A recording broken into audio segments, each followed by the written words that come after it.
ભાવનગર શહેરના રામ મંદિર પાસે આવેલા પેટ્રોલ પંપ પર ગઈકાલે રાત્રે થયેલી ઘટનામાં કર્મચારી અને સંચાલક દ્વારા પિતા પુત્ર પર જીવલેણ હુમલો કરવામાં આવ્યો હતો. એક્ટિવા પર પેટ્રોલ ભરાવવા આવેલા ગ્રાહક સાથે સામાન્ય બાબતે ઉશ્કેરાયેલા બે કર્મચારીઓએ ઝઘડો કરતા 6 વર્ષના અયાંશના માથામાં લોખંડના પાઇપથી ઘાતક પ્રહાર કર્યો હતો.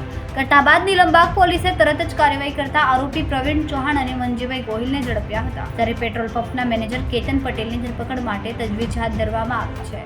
સમગ્ર બનાવ સામે ગુનો દાખલ કરવામાં આવ્યો છે અને પોલીસે વધુ તપાસ હાથ ધરી છે.